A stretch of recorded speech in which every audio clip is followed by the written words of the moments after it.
It was God that creates all capital. He's the one, remember, that gave us the greatest asset we have. What is it? It's you, it's me. It is a willing workforce. And if you've got that, you're unstoppable. Anything gets done. Yes, that willing workforce needs to eat. Yes, it needs a place to lay its head. Yes, it wants clothes and it wants an increase in its standard of living. It wants, hey, it wants the latest technology. It wants to share. It wants an automobile. It wants this. It wants that. Okay, there's nothing wrong with that. We should all be able to live a fully prosperous life free of money. That's the point I'm trying to make. And I sound so radical to people. And I say to myself, why?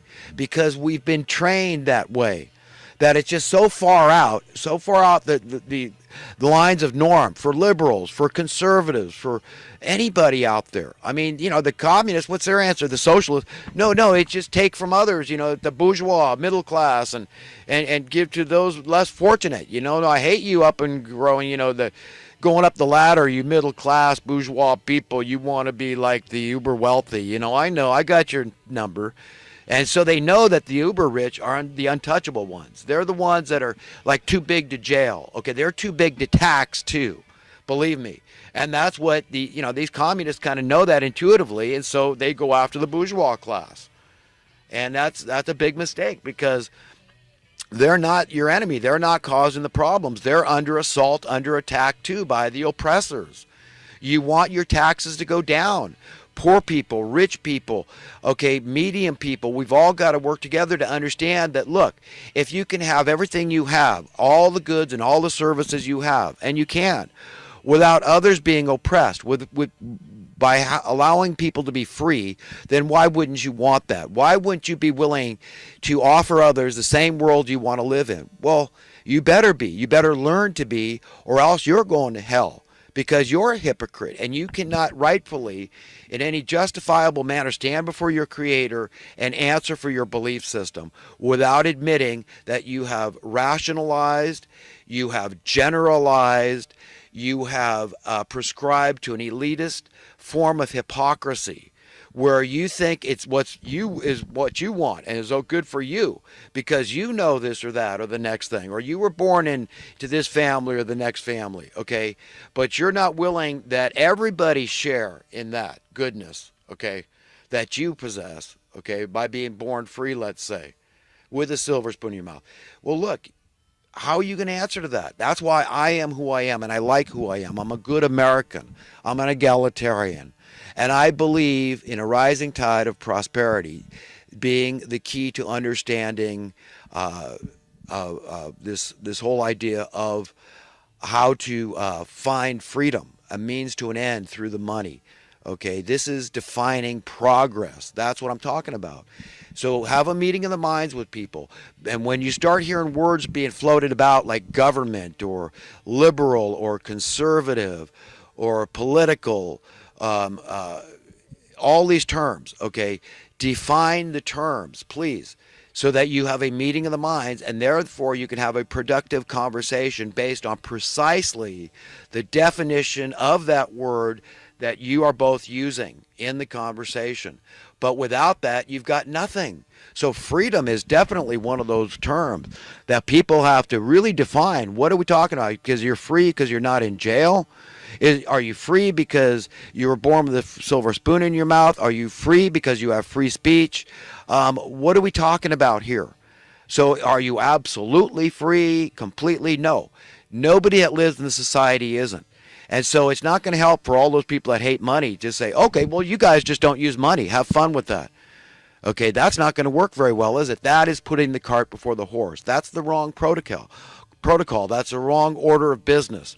Okay, that's unfair, and it's not cool. And we've got to work together here in concert, together. Humanity collaborating together in understanding, in the spirit of the Lord, saying, look, I want you to get along with each other. I want you to love each other. I want you to care about each other. I want you to want the best for everybody, and that includes your enemies. Okay, that's what I want you to bless your enemies. That's what Jesus said over and over and over. Bless your enemies. Bless those who persecute you. Give a damn, care, love. But I also understand the criticism, because Jesus also criticized people, but he did it in a very tactful manner. And sometimes he had to make a show, like throwing over the money changers' tables. He wasn't violent in the sense that he he hit anybody that I know of. He made the whip and he threatened them with it. But he was pissed off. He said it was disgusting to him. They thought they could get away with that in what was God's house of prayer, right? To be humble before God and contrite. This is what the church is for, where people pay reverence and homage to the Creator God Almighty, right? There's nothing wrong with that. That's a good thing. But then these people were in there, and they were the turd in the punch bowl, and he couldn't stand it, and he threw them out of there. But we got the same thing going on today. So we have to be stern, but we have to identify the oppressors. Remember who it is. It is this money printing class. Where'd they get that copyright to make them infinite heirs? Okay, that's not okay to have wield that kind of power and to keep the vast majority of Americans away from it. And that's what they're doing. 90% of the American people were opposed to that banking bailout. That's when we would have seen capitalism work. That's when we would have seen progress. We would have seen a market correction. So your cost of living would have went down from that point. Did they let that happen? No. Okay, and they're evil. I'm telling you, straight up, that's evil. These politicians working in conjunction with these people, that was evil. That was the overt, outright theft of the wealth of our nation. That's how they did it, by raising your cost of living, by enslaving you further, saying that high housing prices are a good thing. You see the mainstream media doing the same crap. I've been in the business. I know, although I never made a penny, I learned the ins and outs because I was interested in the real estate business, real estate economics. I know what I'm talking about here. And this is where fascism comes in. When the government gets involved and the mainstream media starts manipulating your belief system, wow, I always thought low housing costs were good. And they keep telling you, oh, no. No. We got to pump up the economy. I hear people talk about here, Alex Jones. Oh, we got to get the economy to grow. If it doesn't grow, if Trump's going to fail. I say, no, bull.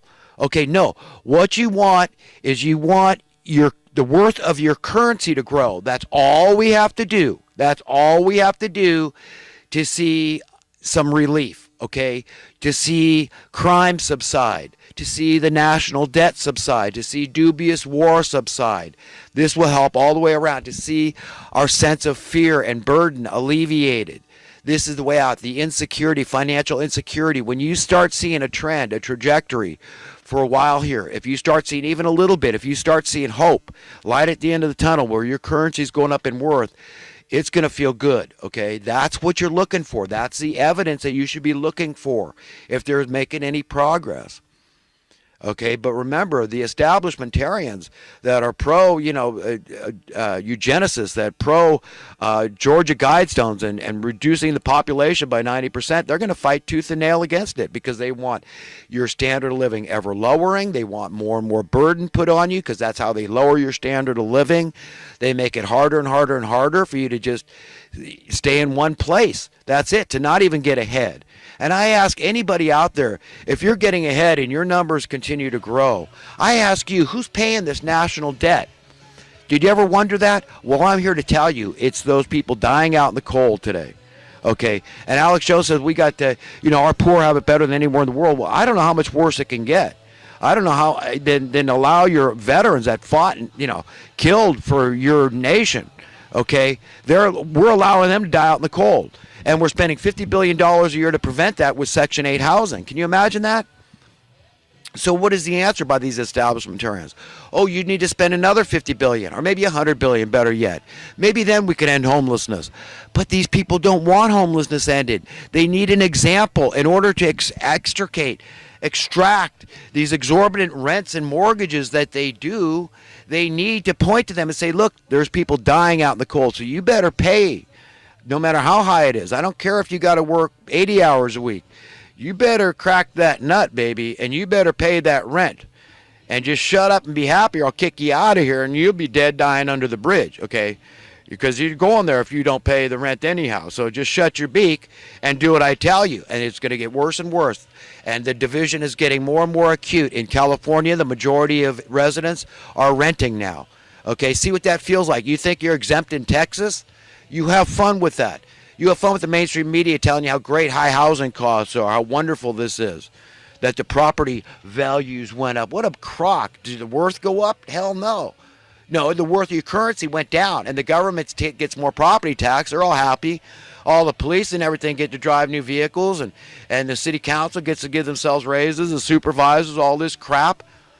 It just sickens me that not enough people are talking out the way I am right here. I don't hear it on InfoWars even. He's afraid. He's probably afraid of me. Look, I tell you,